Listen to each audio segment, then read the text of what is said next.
আমি নিরামিষের বাহার চ্যানেলে আপনাদের সবাইকে জানাই সাদর আমন্ত্রণ। আজকের রেসিপি কাতলা মাছের ঝোল। চলুন দেখে নেওয়া যাক কী কী উপকরণ লাগছে।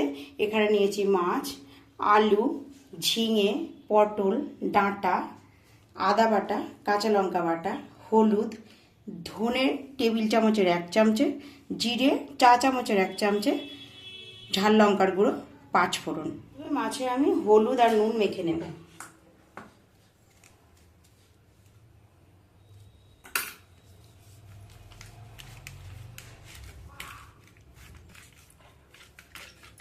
প্রথমে মাছটা ভেজে নেওয়ার জন্য তেলটা গরম করে নেব। এখানে ব্যবহার করব আমি সর্ষের তেল। তেলটা গরম হয়ে গেলে মাছটা ভেজে নেব। গরম হয়ে গেছে, মাছটা আমি ভেজে নেব।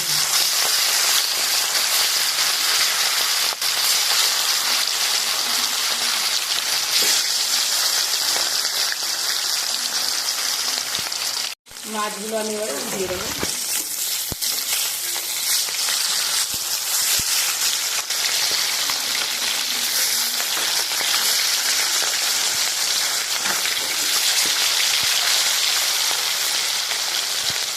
মাছগুলো ভাজা হয়ে গেছে, এবারে আমি তুলে নেব।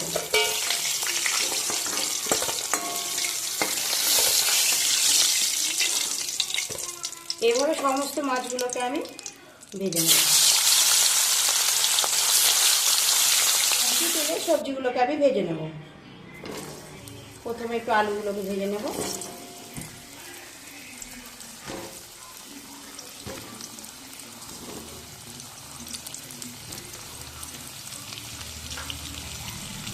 দিয়ে দেবো সামান্য হলুদ।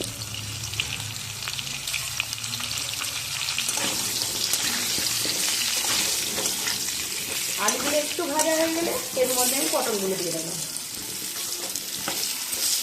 আলুগুলো ভেজে নেওয়ার এরকম পর্যায়ে আমি পটলগুলো দিয়ে দেবো।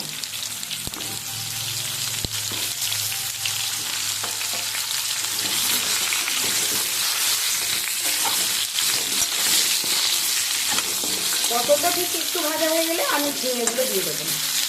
পটলগুলো ভেজে নেওয়ার এরকম পর্যায়ে আমি ঝিঙেগুলো দিয়ে দেবো।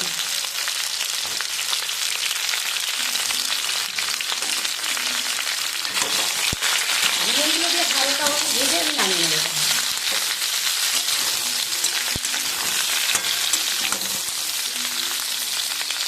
সবজিগুলো ভাজা হয়ে গেছে, এটাকে আমি এবার নামিয়ে নেব। এর সঙ্গে তেলের পরিমাণটা কিছুটা বাড়িয়ে নেব।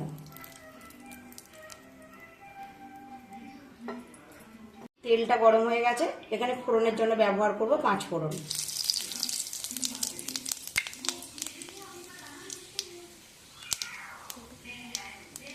ফোড়নটা এরকম লাল লাল হয়ে আসার পরে আমি দিয়ে দেবো ধনে জিরেটা। আমি ধনে জিরেটাকে আবারও শিলে বেটে নিয়েছিলাম, কারণ শুকনো মশলা দিলে তো সবজিটা বেশ ভালো হয় না।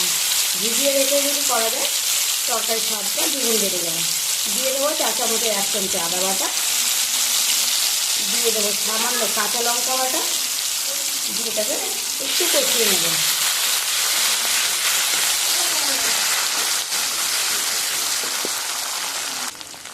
দিয়ে দেবো সামান্য ঝাল লঙ্কার গুঁড়ো, দিয়ে দেবো পরিমাণ মতো হলুদ গুঁড়ো। এই ঝোলটাতে ঝালের পরিমাণটা আমি খুব কম দেবো। ঝোলে ঝাল বেশি খাওয়া যায় না। গরমের সময় এরকম ঝোল খুব ভালো লাগে খেতে। মশলা থেকে তেলটা যখন এরকম ট্রান্সফার হয়ে আসবে তখন আমি ভেজে রাখা সবজিগুলো দিয়ে দেবো।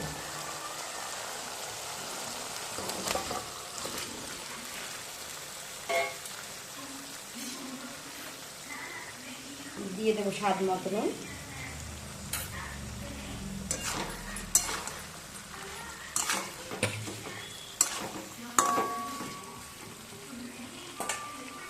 এখানে ডাঁটাগুলো আমি দিয়ে দেবো।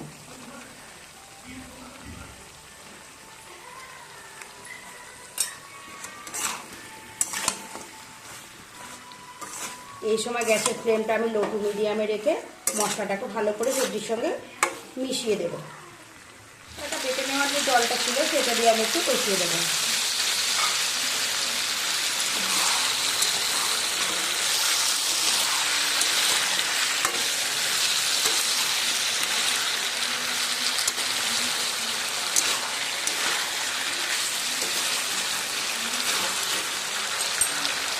কষানোটা হয়ে গেছে, আমি এখানে পরিমাণ মতো জল দিয়ে দেবো।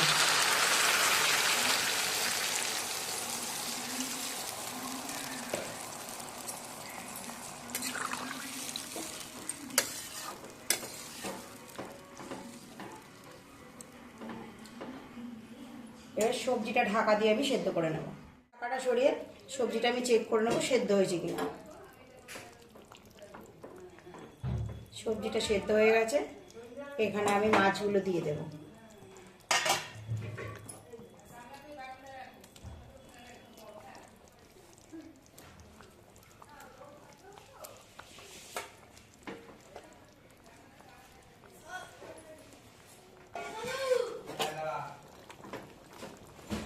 এই সময় গ্যাসটা আমি লো টু মিডিয়ামে রেখে আরও 5 মিনিট মাছটা ঢাকা দিয়ে আমি ঝোলের সঙ্গে সেদ্ধ করে নেব।